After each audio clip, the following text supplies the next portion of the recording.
আসসালামু আলাইকুম রহমতুল্লাহি ওয়া বারাকাতুহু। দেশ এবং প্রবাসে যেখানে বসে আজকের এই ভিডিও দেখবেন সবাইকে আন্তরিক মোবারকবাদ।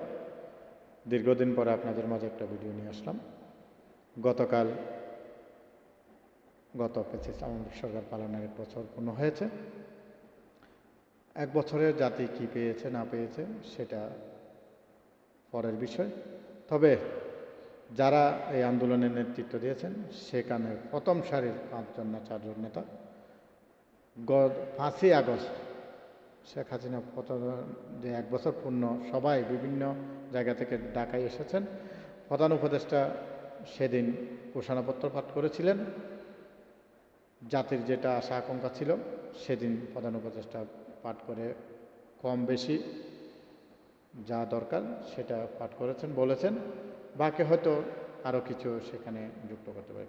তবে মূল বিষয় যেটা হলো, দেখেন জুলাই আন্দোলনের কিছু নেতারা এতদিন মাইক ফাটিয়ে ফেলছে, এরকম মাইক ফাটিয়ে ফেলছে। তারা জুলাই চেতনা, জুলাই অভ্যুত্থান, 36শে জুলাই ঘোষণাপত্র। কিন্তু প্রধান উপদেষ্টা যে মুহূর্তে জুলাই ঘোষণাপত্র দিবেন সেই মুহূর্তে তারা কক্সবাজার লাভ করতেছে, লাভ পার্টি করতেছে। এতদিন এই যে যারা পঙ্গু হয়েছে, যারা মেডিকেলে আছে, যারা মৃত্যুবরণ করছে, জুলাইয়ে যারা আহত হয়েছে, নিহত হয়েছে, তাদের পরিবার পরিজনের সাথে কেন আপনারা বেইমানি করলেন? এতদিন তাদেরকে বলছেন জুলাই ঘোষণাপত্র। আপনারা যেদিন জুলাই ঘোষণাপত্র দিবে সেদিন আপনারা নিজের ব্যক্তিগতভাবে নিয়ে কক্সবাজার ঘুরতেছেন, ঢেউয়ের পানির ঢেউতে বাঁচতেছেন। এত টাকা আপনাদের আসে থেকে সেটা একটা প্রশ্নের বিষয়। সেই প্রশ্নে আমি যাব না। বিমানে করে কক্সবাজার পৌঁছে গেছেন আপনারা। যেই আপনাদের 2024 সালেও আপনাদের পকেটে টাকা ছিল না 2টা সিঙ্গারা খাওয়ার জন্য, গাড়ি ভাড়া ছিল না, এসি গাড়ি ভাড়া ছিল না, ট্রেনের সিগারেট টিকিট টাকা ছিল না, মেঝেতে বসে আপনি দিয়েছেন। সেই মানুষ আপনি বিমানে চড়তেছেন, আইফোন ব্যবহার করতেছেন। যাই হোক, এটা আপনার ব্যক্তিগত ব্যাপার। তবে আপনি এতদিন যে চেতনা নিয়ে কথা বলেছিলেন, কেন সেগুলো বাদ দিয়ে আপনারা কক্সবাজার ঘুরলেন, কক্সবাজার গেলেন? অন্যদিন যেতে পারতেন। তাহলে এটা থেকে কি মনে হচ্ছে? আপনারা এতদিন যা আমাদেরকে শুনিয়েছেন, জনগণকে যা শুনিয়েছেন, সেগুলো মিথ্যে, আমরা মিথ্যে ধরে নেব। সামনে আপনারা যে জনগণকে আশ্বস্ত করতেছেন, যে বন্দোবস্ত করতেছেন, যে নতুন বন্দোবস্ত, এটাই নতুন বন্দোবস্ত। আপনাদেরকে ক্ষমতা দেবো, আপনারা যে সুইজারল্যান্ড এবং ইউরোপ আমেরিকাতে ঘুরবেন, এটাই তো আপনাদের নতুন বন্দোবস্ত। আসলে আমরা কোন দেশে আছি?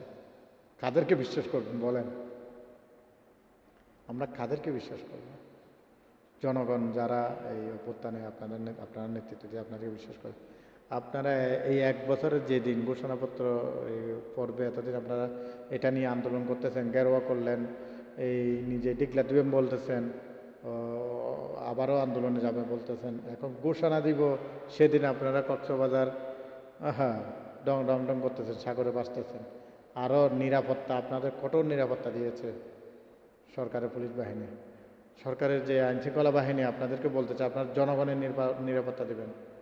এদের এইভাবে নিরাপত্তা দেওয়ার দরকার আছে। এরা তো নিজে ব্যক্তিগতভাবে, এটা তো সরকারি রাষ্ট্রীয় সফর না, ওনারা ব্যক্তিগত পকেটের টাকা দিয়ে কক্সবাজার গিয়েছে। আপনারা এভাবে নিরাপত্তা দেওয়ার দরকার কি? যদি এতই ভালো নেতা হতো তাহলে ওনার নিরাপত্তার দরকার ছিল। যাই হোক, আমি ওনাদের বিরুদ্ধে বলতেছি না। ওনারা ফ্যাসিস্ট সরকারের হাত থেকে বাংলাদেশকে নেতৃত্ব দিয়ে রক্ষা করেছেন, অনেকের আশা আশঙ্কা পূরণ করছে। কিন্তু আপনারাই তো নিজেরাই তো আপনারা ঘোষণাপত্র কথা বলেছিলেন যে এখনও জুলাই ঘোষণাপত্র হচ্ছে না, জুলাই সনদ হচ্ছে না। তাহলে আজকে জুলাই সনদ, গতকাল জুলাই সনদ দিয়েছেন, আপনারা কিভাবে গেলেন কক্সবাজার ঘুরতে? এখন আপনারা বিভিন্ন রকম বক্তব্য দেন, কোনো কিছু ধরা খেলে আপনারা বিভিন্ন রকম বক্তব্য দেন, এটা কোনো কথা? আপনারা জাতিকে কি দেখাবেন? নতুন বন্দোবস্ত কি দেখাবেন? এগুলো শুধু চিল্লাচিল্লি করে টাকা কামানো, বাস।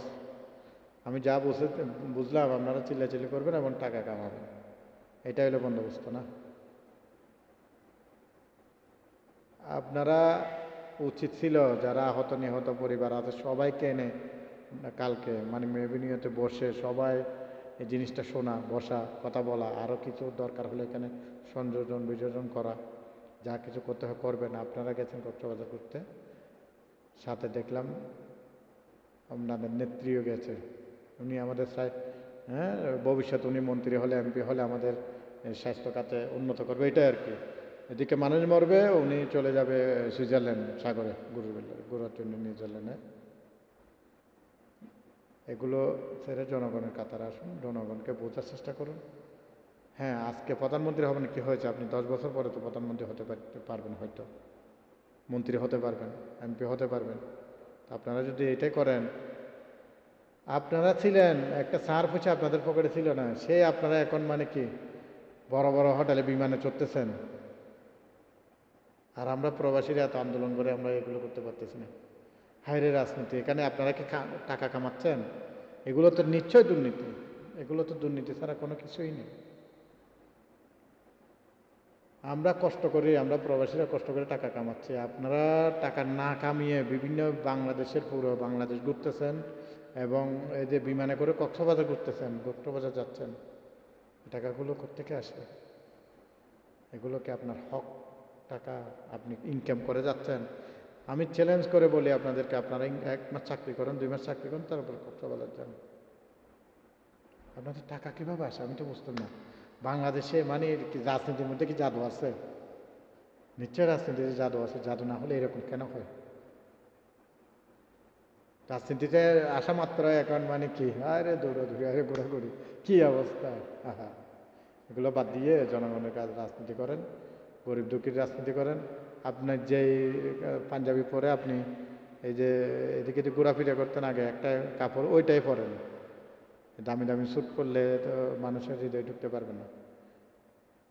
আপনাদের আশেপাশে যেগুলো আছে এগুলো ওই যে টাকার জন্য আছে, বুঝছেন? আপনাদের পাশে থাকলে কিছু টাকাটুকু কামাবে ব্যবসায়ীটা, নেতৃবৃন্দ অমুকের কাছ থেকে। এটাই তো। ভিডিওটা বেশি লম্বা হয়ে গেছে, আপনারা এগুলো দেখবেন, শুনবেন। আসলে এগুলো কেমন বুঝতেছি না আমি। ধন্যবাদ সবাইকে। চ্যানেলটি সাবস্ক্রাইব করে রাখুন এবং সেই সাথে বন্ধুদের মাঝে বেশি বেশি করে শেয়ার করবেন।